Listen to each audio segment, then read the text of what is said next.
Muchas gracias, doctor Aguirre, por su conferencia. A continuación, el tema es electrolitos que salieron mal. 6 conferencias cortas de los trastornos electrolíticos más frecuentes, a cargo del doctor Diego Tovar, quien es médico especialista en medicina interna por la Pontificia Universidad Católica del Ecuador. Actualmente es médico tratante de medicina interna del Hospital General Docente de Calderón. Doctor Diego Tovar, bienvenido. En este momento usted ya puede eh, conectar su micrófono, compartir su pantalla y si necesita ayuda, aquí estamos para solventar cualquier duda. Muy buenas noches. Doctor, buenas noches, se le escucha bien. Muy bien. Voy a proceder a compartir la pantalla.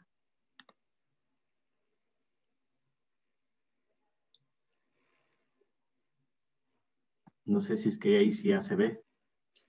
Todavía no. Un ratito, entonces.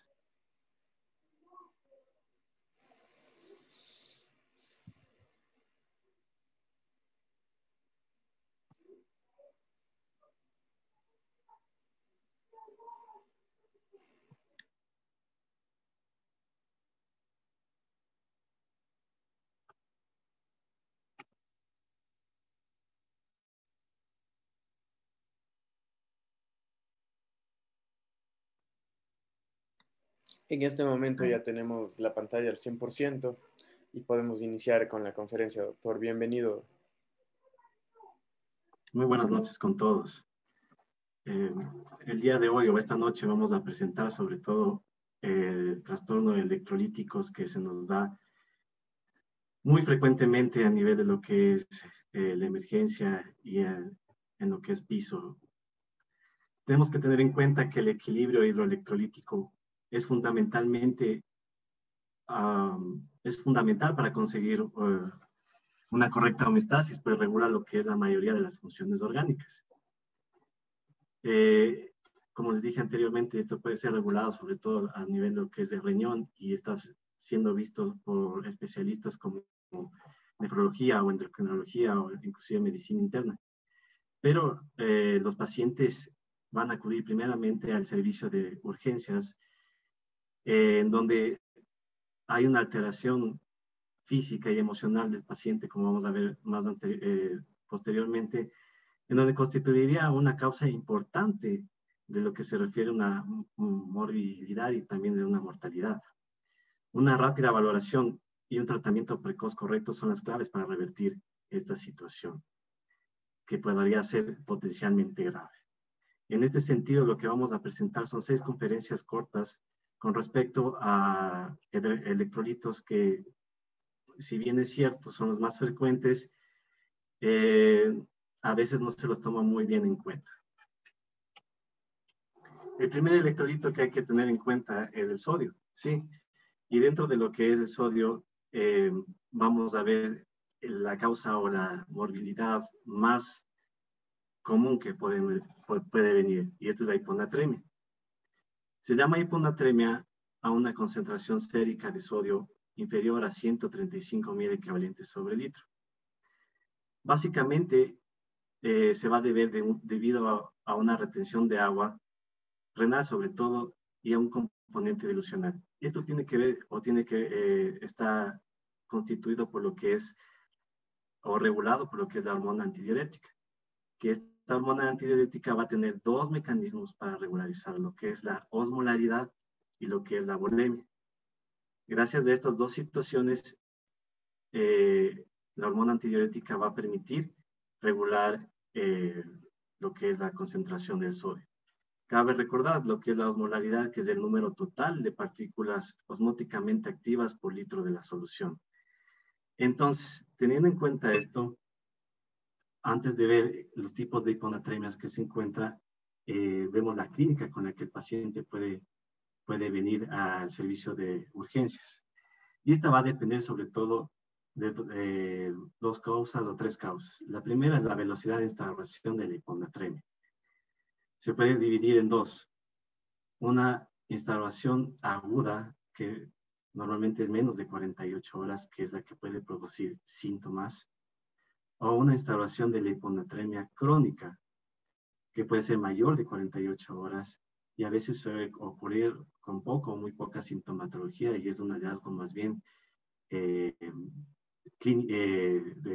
exámenes. Aparte de esto, tenemos lo que es el nivel de la hiponatremia. Y aquí es donde tenemos la sintomatología más importante, sobre todo a nivel del sistema nervioso central, en donde dependiendo de los 1000 equivalentes o la cantidad de sodio que uno tenga en sangre, vamos a tener las siguientes situaciones. Uno puede ser la alteración de la memoria o un déficit de atención si es que es una hiponatremia leve, pero puede llegar a hiponatremias moderadas y graves teniendo en cuenta clínica como cefalea o confusión y llegar a lo grave que puede ser la desorientación, las convulsiones e inclusive el coma. Básicamente, el sistema nervioso central es la clínica más florida que nos da la hiponatremia. Otros que nos puede dar la hiponatremia es a nivel del músculo esquelético con calambres, fatigas, caídas, que inclusive pueden venir pacientes con fracturas que al momento de realizar exámenes se nota que tienen una hiponatremia. Y otros que podría ser la náusea, anorexia o vómitos. Entonces, dependiendo del nivel de sodio que nosotros tengamos o de hiponatremia, vamos a clasificarlo. Pues clasificando al tipo de hiponatremia, se verá el tratamiento que se puede realizar. Entonces, una de las clasificaciones que se puede realizar, en primer lugar, puede ser dependiendo de los valores del sodio. Se puede decir que entre 130 y 134 mil equivalentes se trata de una hiponatremia leve, que puede o no presentar síntomas como lo dijimos anteriormente. Entre 125 y 129 mil equivalentes de una hiponatremia moderada y menos de 125 mil equivalentes de una hiponatremia grave, con la clínica que ya le dijimos más anteriormente. Pero lo mejor o la mejor clasificación es según la osmolaridad, porque con esta osmolaridad sabemos qué tipo o qué tratamiento se va a realizar. Entonces podemos tener una hiponatremia con una osmolaridad normal. En una futura diapositiva vamos a ver cómo se calcula la osmolaridad. Y esto es lo que se llama a nivel de la osmolaridad sérica una pseudohiponatremia, que va entre 280 a 295 milosmoles por litro. Y la mayoría de patologías en donde se ve que tenemos este tipo de osmolaridades cuando hay una hiperproteinemia o una hiperlipidemia. Pero también podemos tener una hiponatremia con una osmolaridad elevada, que es la que se llama hiponatremia dilucional. Esta tiene una osmolaridad mayor de 295 milosmoles sobre litro. Esto se puede ver en el caso de la hiperglicemia o en casos como cuando se utiliza el tratamiento con manitol. Y la verdad, la hiponatremia con una osmolaridad disminuida, que es la hiponatremia hipotónica o la que se llama también verdadera, con una osmolaridad menos de 280 milosmoles sobre litro. Hablamos de osmolaridad, como les dije anteriormente, es el número total de partículas osmóticamente activas por litro de la solución. Y tenemos cálculos o fórmulas que nos permiten calcular esta osmolaridad. Es así que la osmolaridad sérica puede ser igual a 2 sodio más glucemia sobre 18 más BUM sobre 2.8, que da un valor normal entre 280 y 310. Pero teniendo en cuenta que el BUM puede cambiar, se calcula la osmolaridad efectiva a través de la siguiente fórmula, que es el 2 sodio más glucemia sobre 18. Y ahí nos da el valor normal que tiene que ser 280 a 295. Y de este resultado que tenemos, la osmolaridad efectiva, es en donde tenemos la clasificación que les vimos anteriormente. Con osmolaridad normal, con osmolaridad elevada o con osmolaridad disminuida. Y aparte, como dijimos anteriormente, que el riñón aumenta y disminuye lo que es la excreción de agua libre a través de lo que es la hormona antidiurética por dos mecanismos, como vimos, la osmolaridad y la otra es la volemia. También se puede clasificar la hiponatremia hiposmolar según la volemia. Tenemos la hiponatremia hiposmolar hipovolémica, que es secundaria a pérdidas renales, como cuando se da a través de diuréticos o a través de pérdidas extrarrenales, como puede ser en el caso de diarreas o vómitos. O tenemos la hiponatremia hiposmolar euvolémica, en donde se ve tres tipos de casos: el síndrome de secreción inadecuada de hormona antidiurética, el hipotiroidismo y trastornos suprarrenales, como hiponatremia hiposmolar euvolémica. Y dentro también de la hiponatremia hiposmolar podemos tener las hipervolémicas, que se puede ser el caso de insuficiencias cardíacas congestivas o insuficiencias renales crónicas, síndromes nefróticos, cirrosis o embarazo. Entonces, vale recalcar que hay que tener en cuenta esta situación. Para clasificar una hiponatremia hay que calcular primero la osmolaridad, como vimos con la fórmula anteriormente dicha. Le podemos clasificar dentro de lo que es osmolaridad normal, osmolaridad elevada y osmolaridad disminuida. Y dentro de lo que es la osmolaridad disminuida tenemos que ver lo que es la volemia. Ahí vamos a ver lo que es hipovolémica, euvolémica e hipervolémica. ¿Por qué tenemos que clasificar correctamente el tipo de hiponatremia? Ya que esto nos dará el adecuado tratamiento dependiendo de lo que es. Sí, pues, como vimos, en el tratamiento de la hipervolémica y la hipovolémica hay que tratar la enfermedad de base. Volvemos anteriormente. Hipovolémica tenemos, como vimos, pérdidas renales diuréticos. Es decir, si estamos estamos frente a un paciente que está consumiendo diuréticos, lo que hay que realizar es simplemente quitar los diuréticos para que ya no tengamos una pérdida renal y mejorar la volemia de esta situación. O pérdidas extrarrenales, como vimos aquí, diarrea y vómito, que obviamente hay que ver la etiología y la etiopatogenia de esta situación para mejorar lo que es la hiponatremia y hipovolemia. Y en la hipervolémica, como vemos, depende básicamente de las patologías que tiene. Entonces, ahí sí, dependiendo de la patología cardíaca renal, se trataría esta situación. ¿Cuándo se inicia un tratamiento? No todos requieren el tratamiento per se de la hiponatremia. Hay que iniciar un tratamiento en aquellos sintomáticos o asintomáticos que tengan un sodio menor a 110 miliequivalentes sobre litro.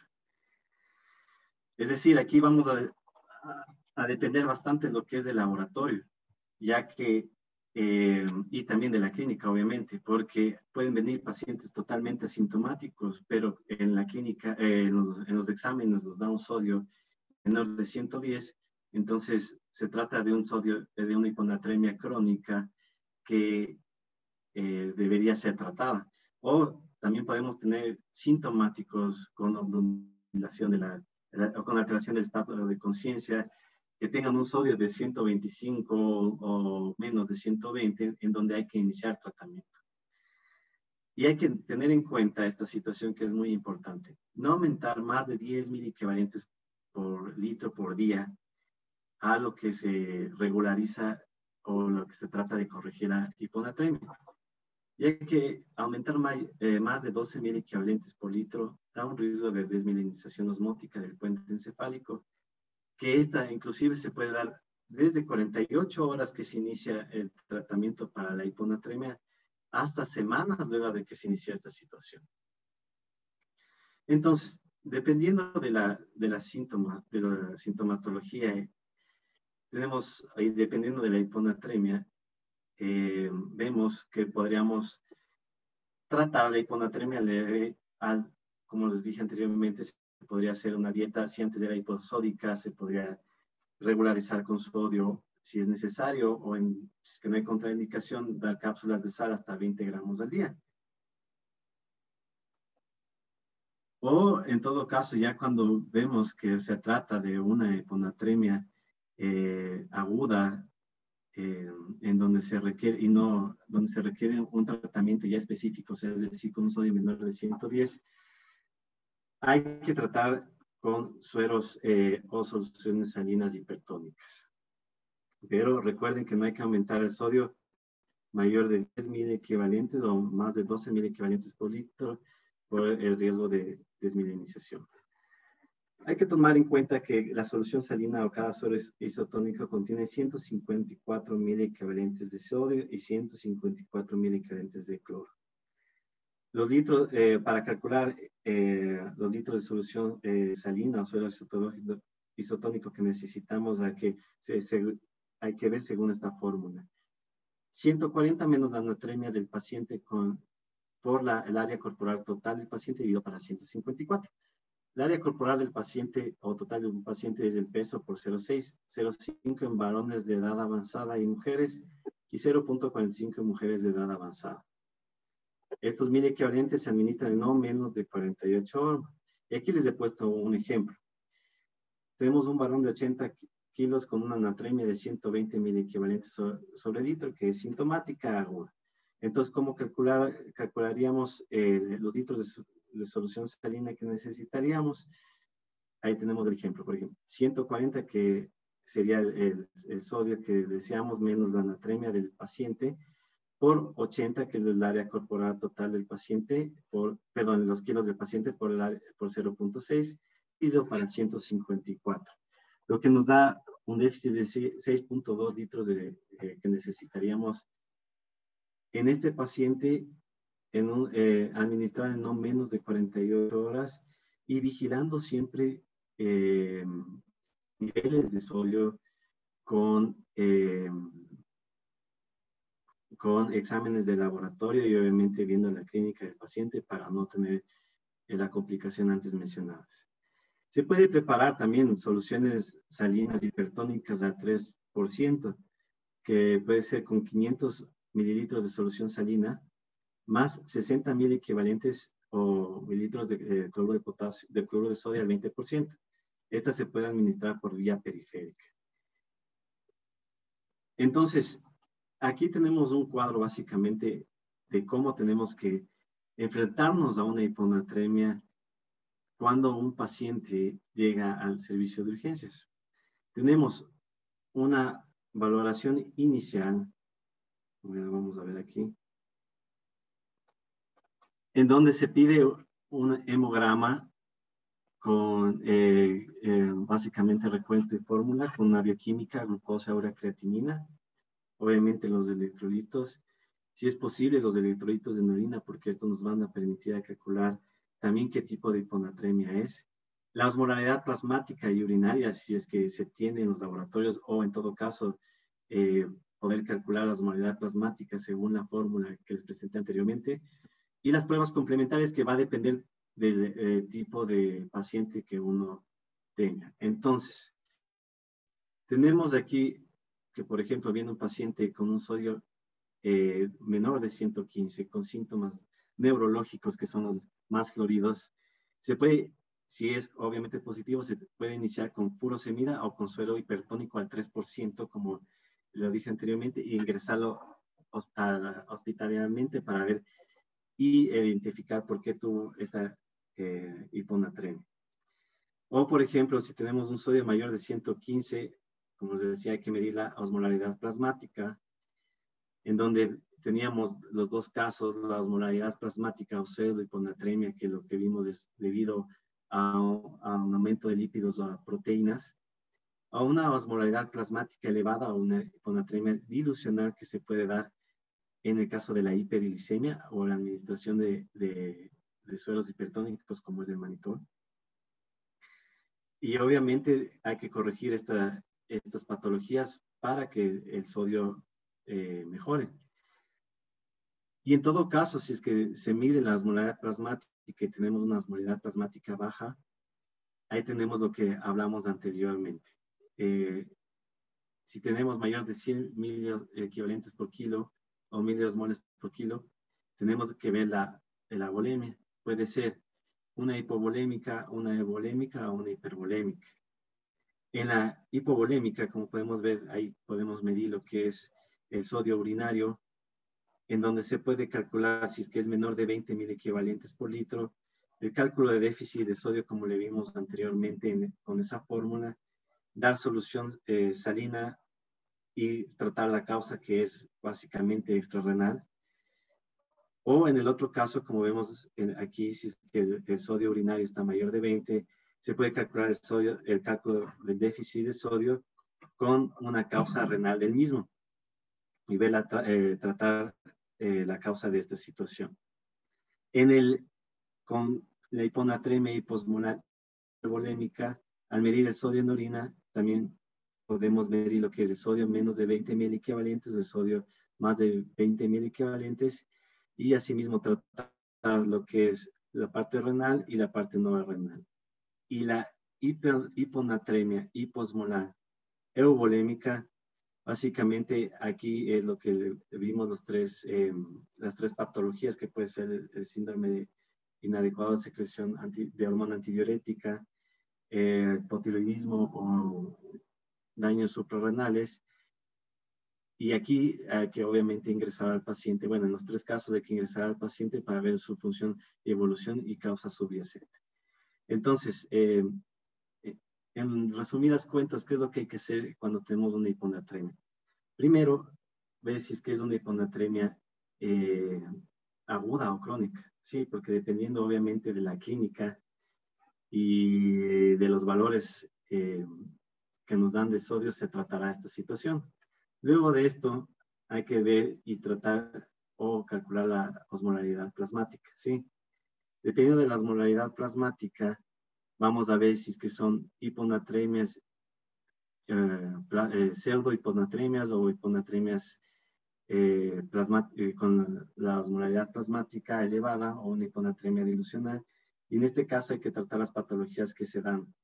Si no es el caso, en resumidas cuentas, hay que ver cuando hay una hiponatremia hiposmolar, ver la volemia.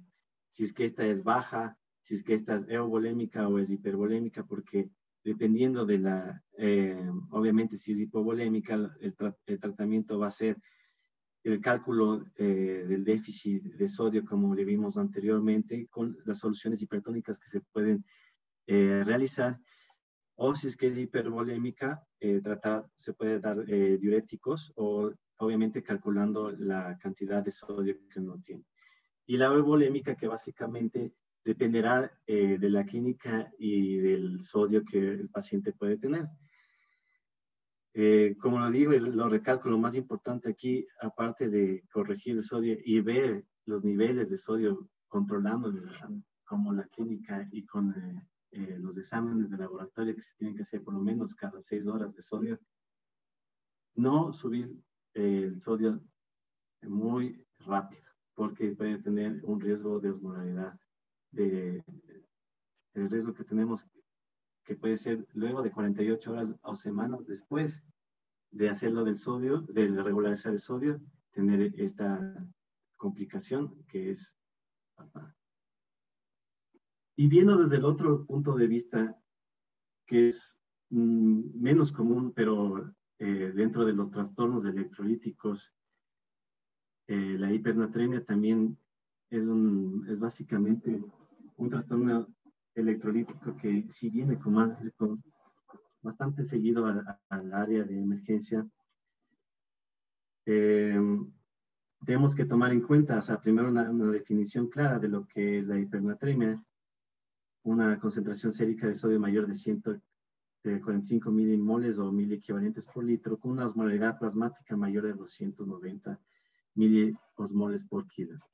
Básicamente, la hipernatremia se va a deber a una falta de ingesta de agua, obviamente, y con una pérdida de agua por riñón, ya sea por un déficit de hormona antidiurética o una falta de respuesta de riñón a la misma.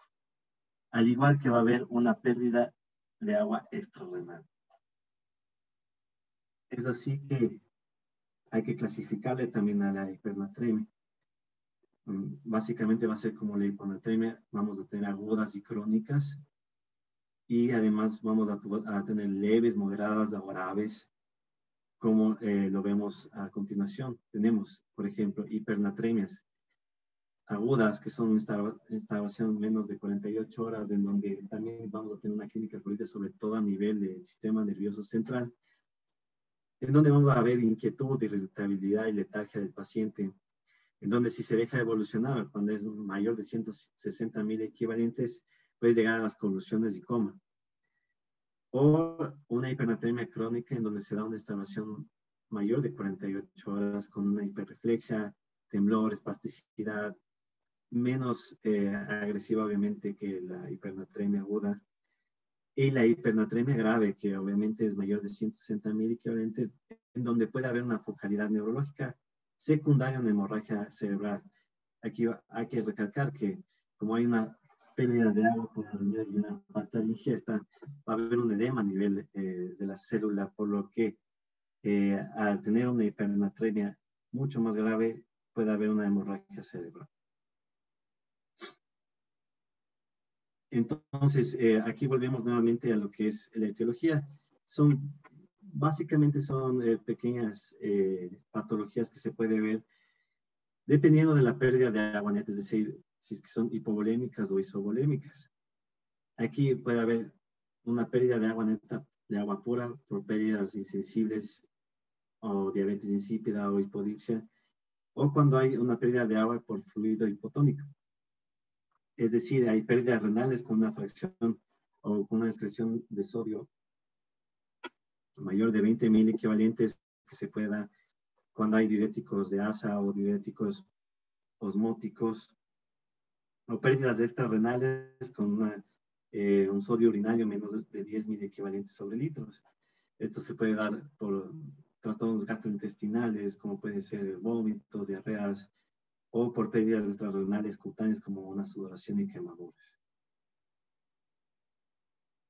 También podrían haber las hipervolémicas, que son ganancias de sodio por aporte de bicarbonato, ya sea también por una solución hipertónica.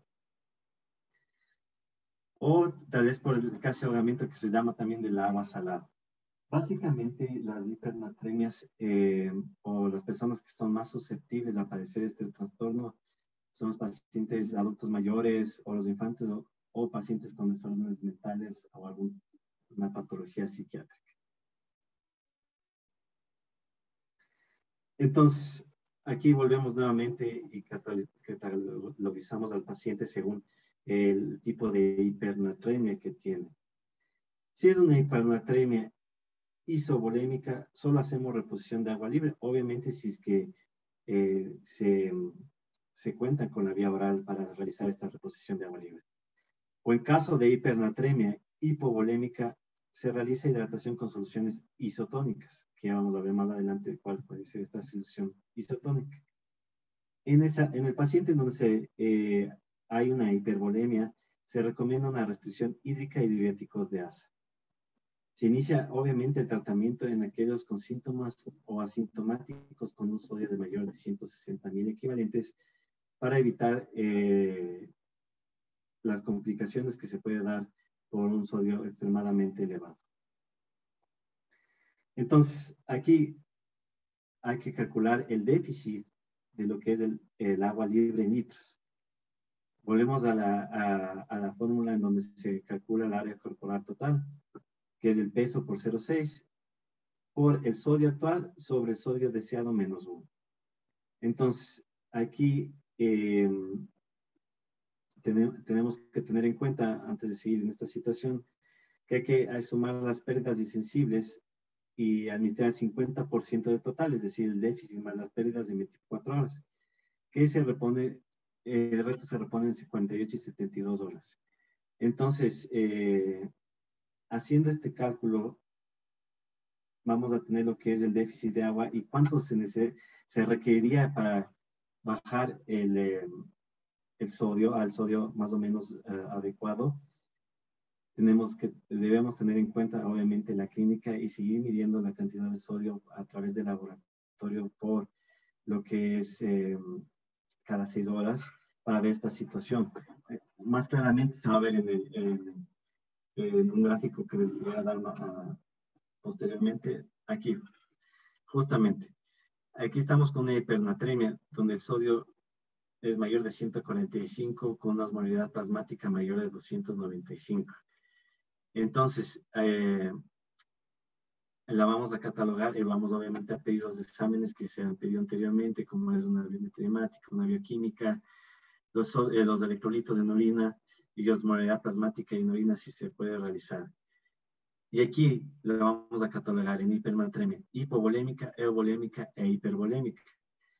En la hipernatremia hipovolémica hay que tener en cuenta lo que es las pérdidas renales o las pérdidas extrarrenales. Y ahí hay que reponer el déficit de agua según el cálculo de la fórmula anteriormente dada y tratar la causa subyacente, ya decía, de pérdida renal o pérdida extrarrenal. Cuando se trata de una hipervolémica, hay que ver obviamente la osmolaridad, que va a ser menor de 300 y con un sodio en orina mayor de 20.000 equivalentes. Reponer el déficit de agua según el cálculo que se hizo anteriormente. Podría ser también tratarle con furosemida, tratar la causa y si es que realmente es algo muy grave, podría llegar a lo que es la diálisis, que hay una injuria renal. O la hipernatremia euvolémica, en donde el sodio total vamos a tener pérdidas renales o pérdidas extrarrenales, en donde hay que descartar lo que es la diabetes insípida y la hipodipsia primaria, en lo que es pérdidas renales. Y básicamente hay que reponer el déficit de agua con los sueros glucosados que vamos a ver, que es dextrosa, por ejemplo, a 5%, o sueros o soluciones salinas a 0.45%, como ya le vamos a ver en la siguiente diapositiva, y tratar obviamente la causa subyacente. Y los criterios de ingreso es la hiponatremia grave y la hiponatremia para menos de 160.000 equivalentes según la evolución y la causa subyacente. Entonces, aquí lo que decíamos, las consideraciones básicas para la reposición cuando hay una hipernatremia. No hay que disminuir el sodio sérico más de 0,5 a 2.000 equivalentes por litro. Ahora, dependiendo de la gravedad y la rapidez de la instalación. Aquí no tenemos, como en la hiponatremia, una complicación muy grave. Sin embargo, sí se considera que no se debe disminuir el sodio muy rápidamente, ya que al descender muy rápidamente el sodio se puede ocasionar un edema cerebral con graves repercusiones clínicas. Entonces, lo que se dice es que se puede tratar o disminuir el sodio más o menos 10.000 equivalentes en 24 horas. Pero dependiendo de la clínica y de la gravedad de la situación, se puede ver y controlar el sodio cada 2 horas y reducir la intensidad de la administración del agua libre cuando el sodio sea menor de 145.000 equivalentes sobre el litro. Como digo, va a depender bastante de la clínica del paciente sobre todo, y ver si es que puede hacer una ingesta oral o no, o ver si es que se puede realizar la reposición a través de sueros a 0.45 o a través de sueros glucosados a 5%, que sea dextrosa en agua o libre, ¿no? O agua libre, dependiendo si es que puede o no el paciente consumir esta situación.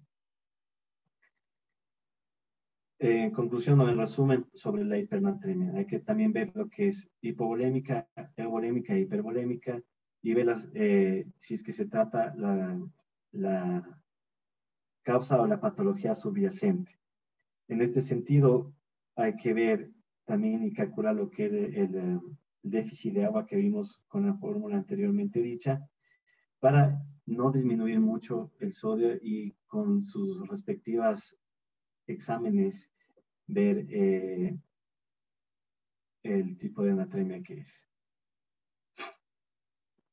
Ahora, hemos visto los más comunes, que sobre todo es la hiponatremia y la hipernatremia, pero también hay que tener en cuenta que los otros dos electrolitos con más frecuencia que vienen a la parte de urgencia, se puede tratar de la hipercalemia y de la hipocalemia.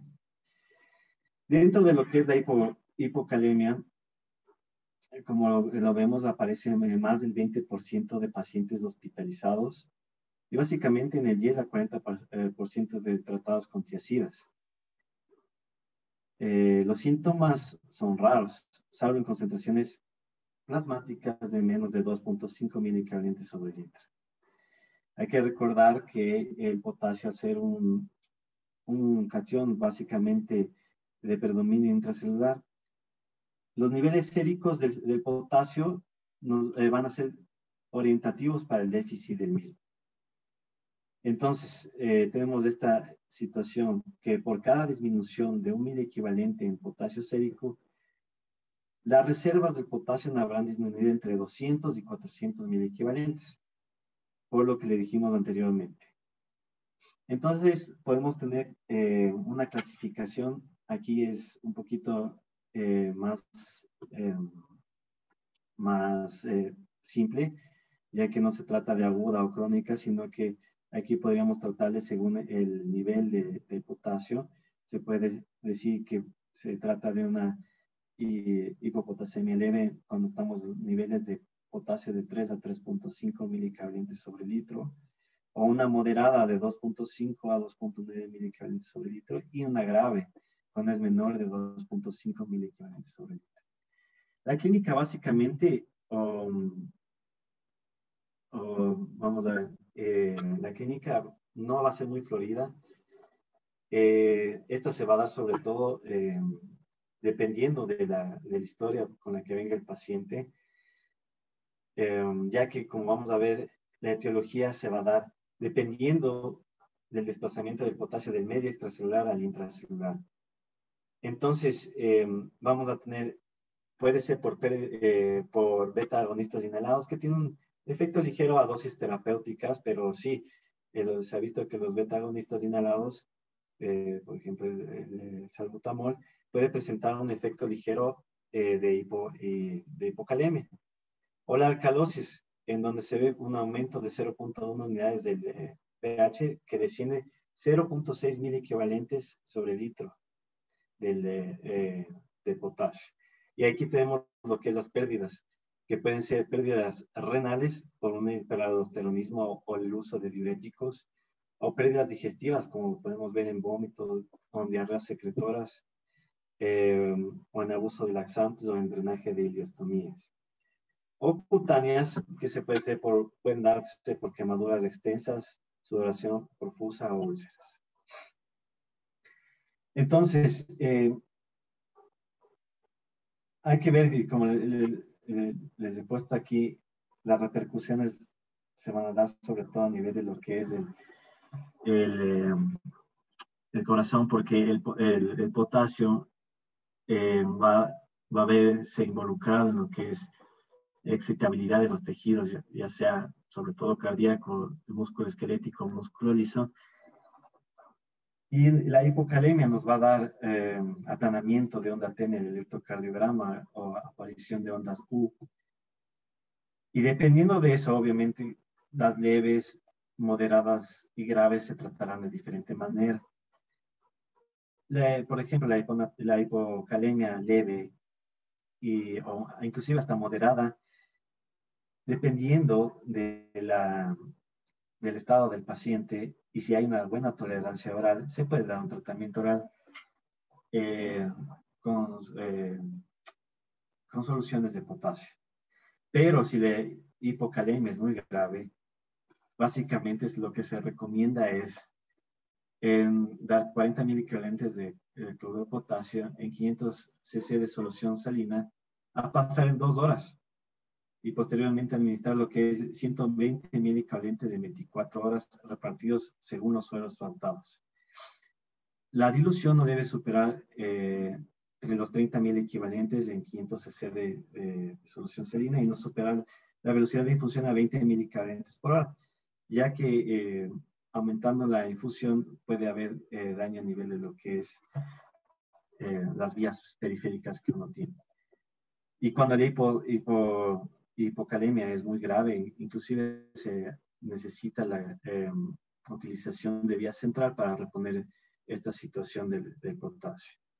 Preferiblemente la dilución tiene que ser con suero o solución salina a 0,9% y obviamente ver si es que hay una hipomagnesemia, que eso también, potasio y magnesio están ligados de la mano, en donde se podría tratar lo que es la hipomagnesemia. Pero, finalmente, para dar un resumen del tratamiento de hipocalemia, sobre todo en la grave, sí se puede dar, como les decimos aquí, 40.000 equivalentes en 500 cc de solución salina a pasar en 2 horas. Entonces, aquí tenemos un cuadrito en donde tenemos, si es que se trata de una hipocalemia leve, se puede ver si es que hay una tolerancia oral, dar una dieta rica en potasio, mandar a casa. O si es que no hay una tolerancia oral, hay que hacer una observación en urgencia y dar en suero solución salina unos 20 milicablentes a 125 cc por hora y dependiendo de la evolución se puede dar egreso a domicilio o ingreso si es que no hay una buena evolución. Si es que es una moderada, dependiendo de la tolerancia oral, una dieta rica en potasio o los elementos que tienen potasio para poder dirigirse a domicilio. Y si es que no hay una buena tolerancia oral, dar mayor mil equivalentes de potasio, 40.000 equivalentes, como dijimos, pero en una solución en 24 horas en donde veremos la evolución, si es que es buena a domicilio o si es que es mala. Y si es que realmente tenemos una grave, es lo que dijimos anteriormente, en donde se puede, tiene que ingresar el paciente, colocar vía central y reponer según esta situación que le ponemos para ver y medir en 2 horas la cantidad de potasio que el paciente puede tener. En cambio, en la hipercalemia, básicamente se va a tratar a sí mismo o se va a clasificar según tres situaciones. Tenemos la leve, la moderada y la grave, con los elementos que tenemos ahí. La leve de 5.5 a 6, la moderada de 6.1 a 7.000 equivalentes, la grave mayor de 7.000 equivalentes sobre litro. Aquí vemos la repercusión a nivel del tejido cardíaco en el electrocardiograma, donde vemos unas T picudas. La etiología va a depender sobre todo de lo que es el déficit de mineralocorticoides, donde hay que sospechar de una hipercalemia cuando hay una secreción disminuida o fármacos que bloquean la síntesis o la acción. Y la insuficiencia renal, que es la causa de la hipercalemia si el filtrado es menor de 10 a 15 mililitros sobre minutos. También algo que llama la atención es el uso de los IECAS y el ARA2, que son las causas más frecuentes, sobre todo en pacientes que tienen otros factores predisponentes.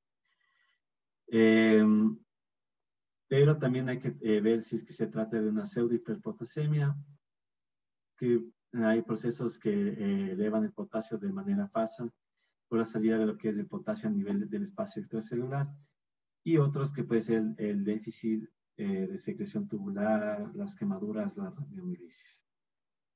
El tratamiento de la hipercalemia se va a dividir o se va a basar en 4 tipos de medidas. Obviamente, primero el tratamiento etiológico, ¿sí? La estabilización miocárdica, que eso se da con ampollas de gluconato de calcio al 10%. Esto lo que hace es aumentar la diferencia entre lo que es el potencial de membrana y el potencial de reposo, lo que disminuye la excitabilidad de la membrana y tenemos una estabilización miocárdica. Y el efecto es rápido, comienza en 3 minutos, pero solo persiste en 30 a 60 minutos. En hipercalemia o hiperpotasemia grave, 1 o 2 ampollas de gluconato de calcio al 10%, en 100 cc de solución salina que se puede pasar en 10 minutos para tener esta estabilización miocárdica. La tercera es la redistribución del potasio. Para eso podemos tener beta-2 agonistas, insulina más glucosa. Los beta-2 agonistas pueden ser por vía inhalatoria, ya que hay una entrada rápida de potasio en la célula, que su efecto comienza a los 15 a 30 minutos y persiste de 2 a 4 horas. Inclusive en la hipercalemia moderada y grave, esta se puede dar en un ml en 5 cc de solución salina a nebulizar en 10 minutos. o la glucosa más insulina, ya que vemos que la insulina aumenta lo que es la distribución o la penetración del potasio de manera intracelular. Y es un comienzo que, o sea, tiene su comienzo que dura más o menos desde los 30 minutos y persiste 4 horas. No baja, la limitante de esto es que no baja más de 0,5 a 1,2 miliequivalentes sobre litro en 1 o 2 horas que se coloca. Entonces, en una hipercalemia moderada y grave, se pueden colocar 10 unidades de análogo de insulina rápida en 500 de solución glucosada al 10% para pasar en 1 o 2 horas. Finalmente, el cuarto paso para haber el tratamiento de una hipercalemia puede ser la eliminación de potasio a través de diuréticos de asa y resinas de intercambio. Los diuréticos de asa, como puede ser la furosemida, que puede ser de 40 a 120 miligramos su miligramos intravenosos, su dosis, y sus resinas de intercambio, o las resinas de intercambio catiónico, que ellas van a actuar en el intestino intercambiando potasio, por ser en igual proporción. Este comienza en 1 hora y persiste de 4 a 6 horas. Finalmente, el tratamiento de elección que se da, si es que no se logra bajar la cantidad de potasio con las medidas antes mencionadas, la hemodiálisis, que puede eliminar hasta 35 miligramos de potasio por hora, y otros que se han hablado y que son menos potentes.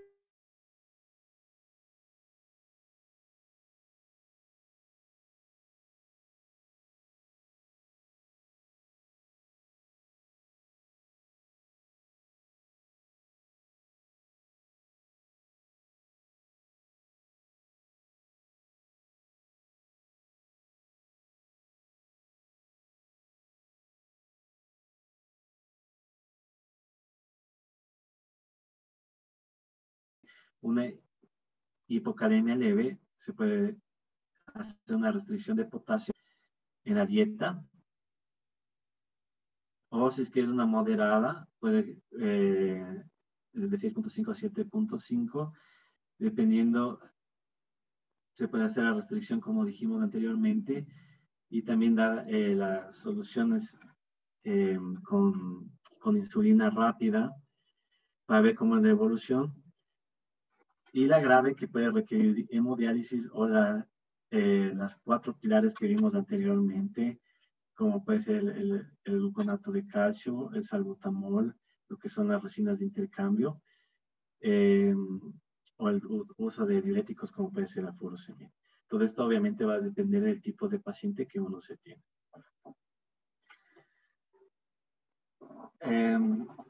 El quinto electrolito más frecuente y que a veces se olvida en la práctica es el calcio.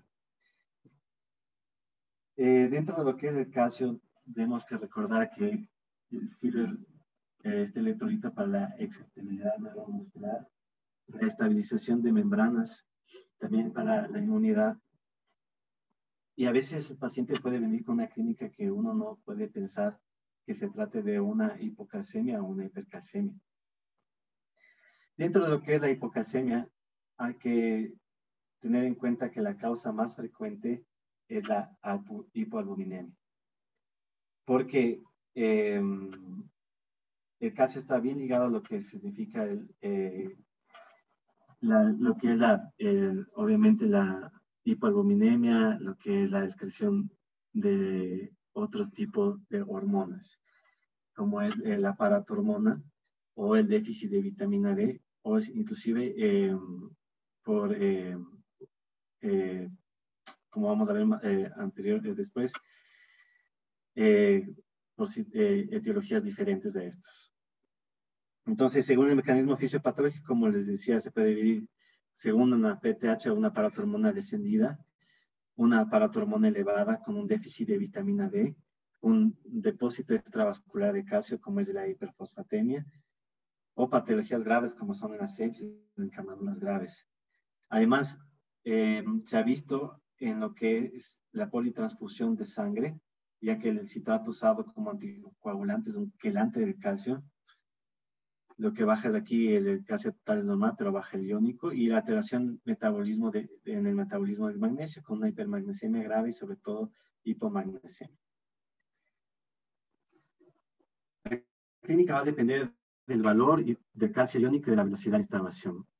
Las crónicas pueden ser asintomáticas, pero las leves pueden presentar tetáneos, como pueden ser hormigueo peribucal, parestesias de manos, y las graves que pueden tener espasmos carpopedales, laringoespasmos y convulsiones. Y aquí hay que tener en cuenta lo que es los signos típicos de la tetania: signo de Chebostek y el signo de Trousseau, en donde se ve, por ejemplo, en el Chebostek, en donde hay una contracción de la musculatura facial ipsilateral al percutir sobre el nervio facial, y el de Trousseau, en donde a través de un manguito de presión hay un espasmo carpopedal. Pero esto se ve más en las situaciones graves. También, dependiendo de la clínica, va a haber alteraciones neuropsiquiátricas como convulsiones, inestabilidad emocional, ansiedad, y sobre todo las alteraciones cardiovasculares, por lo que es actúa a través de la excitabilidad neuromuscular miocárdica también, donde podemos tener una disfunción miocárdica con una prolongación del QT y finalmente un papiledema. El tratamiento obviamente va a depender de los síntomas y de la causa de las mismas. El objetivo claro es que debemos tener un calcio sérico total corregido mayor de 8 miligramos sobre decilitro. Obviamente, si hay acidosis metabólica, corregir primero el calcio y después el pH, y si hay alteraciones del magnesio, obviamente corregir primero el magnesio. Sospechar de una hipomagnesemia ante hipocalcemia no corregida tras 24 horas de tratamiento. Si hay hiperfosfatemia, corregir lo que es primero la hiperfosfatemia. Y lo más importante también, no administrar calcio con bicarbonato fosfato juntos, porque forman sales de calcio insolubles. Entonces, dependiendo del tratamiento, vamos a tener leve o crónica de 7.5 a 8 miligramos sobre decilitro. Se puede dar carbonato de calcio a dosis de 1 gramo cada 8 horas, y si no hay mejoría clínica, pasar a intravenoso. Si es una hipocalcemia sintomática aguda grave con un QT prolongado, está obviamente indicado el calcio intravenoso con gluconato de calcio o con cloruro de calcio al 10%, y se puede administrar o se debe administrar por vía central dado su irritabilidad vascular. El gluconato de calcio se puede dar con una dosis inicial de 2 ampollas de 100 ml de suero glucosado al 5% a pasar en 20 minutos. Y la dosis de mantenimiento podrían ser 6 ampollas en 500 cc del mismo suero, con una velocidad de instalación inicial de 50 cc por hora. Hay que monitorizar al paciente y la analítica cada 4 o 6 horas. Entonces, en la hipocalcemia, si es aguda, tenemos que ver los signos de Chebostek, el signo de Trousseau, el espasmo laringeo. Y aquí, como decíamos, el gluconato de calcio diluido en 100 cc, una perfusión de 1 a 2 miligramos sobre kilogramos por hora, y administrar simultáneamente lo que puede ser la vitamina D, y si existe obviamente hipocalemia, tratar primero la hipocalcemia y después se tratará la hipocalemia, y medir el calcio en sangre cada 6 horas. Si es algo crónico, se puede dar vitamina D, los comprimidos de calcio cada 5 u 8 horas, y valorar la hospitalización para ver por la especialidad que sería endocrinología en este caso. Finalmente, tenemos lo que es la hipercalcemia. Básicamente, la hipercalcemia se ve en 90% a causa de hiperparatiroidismo y neoplasias malignas. Se ve obviamente en lo que es la insuficiencia renal crónica, en enfermedades granulomatosas y farmacológicas. También tenemos intoxicaciones, por ejemplo, con vitamina D y A, y en otras patologías como puede ser la rhabdomyolysis o la hipercalcemia hipocalciúrica. En fin, la clasificación se va a hacer según el calcio sérico total, en lo que es leve, moderada y grave. El tratamiento, para ir un poquito más rápido en esta situación, los pilares en el tratamiento de la hipercalcemia van a ser la hidratación, lo que es adecuada, aumentar la eliminación renal del calcio, e inhibir lo que es la resorción ósea del mismo.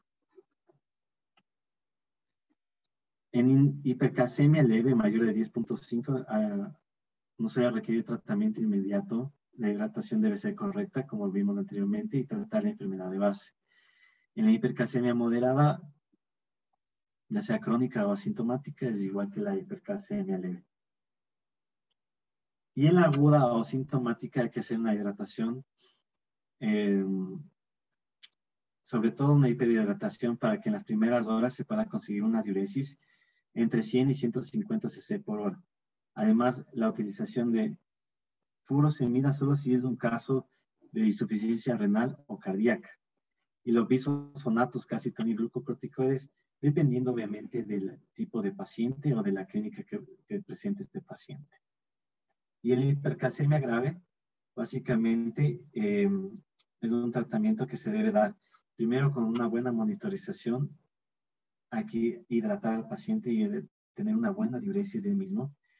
El uso de los bisfosfonatos, ahí les he puesto algún ejemplo como es el soledronato o el palmidronato. El uso de calcitonina también. Los glucocorticoides, que pueden ser a una dosis inicial de hidrocortisona de 100 a 300 de 8 a cada 12 horas o metilprednisolona.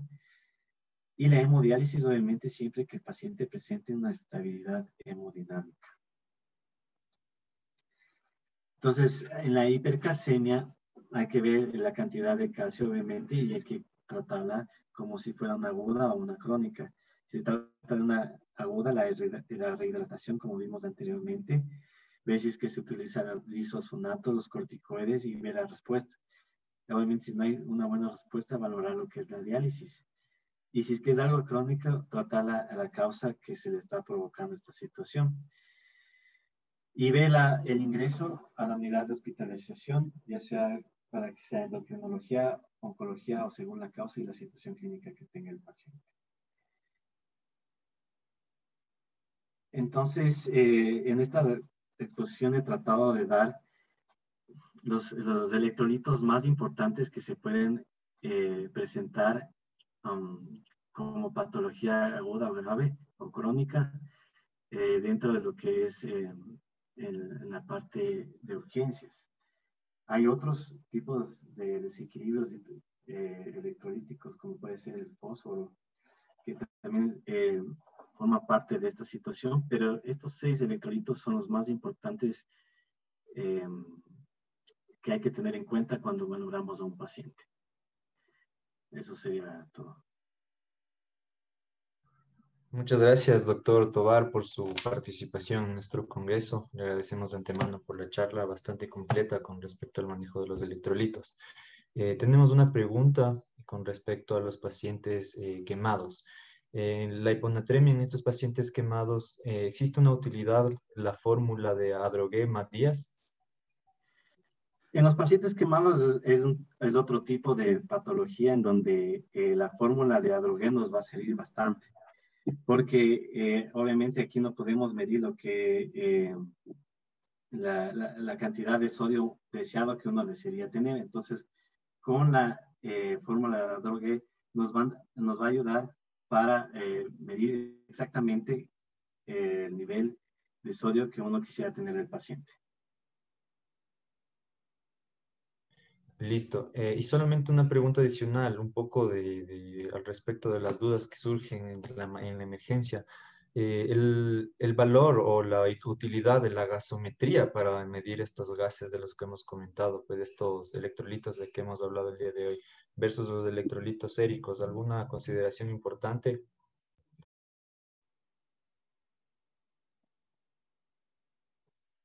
Depende bastante del tipo de gasómetro, y si es que obviamente estos están controlados o bien calibrados, pero hay que tener en cuenta que los electrolitos gasométricos no son tan confiables como los electrolitos que se toman por vía sanguínea. Si es que no hay otra manera de, obviamente aparte de la clínica, ver la cantidad de sodio o la cantidad de potasio que no sea a través de la vía sanguínea, se podría tomar en cuenta los valores de electrolitos en la gasometría, pero realmente no son tan confiables como es los electrolitos a nivel sanguíneo. Perfecto. Eso sería todo entonces, doctor Tovar. Nuevamente le agradecemos por su intervención y pues esperamos encontrarnos en una próxima ocasión. Muy amable, gracias. Muchas gracias a ustedes.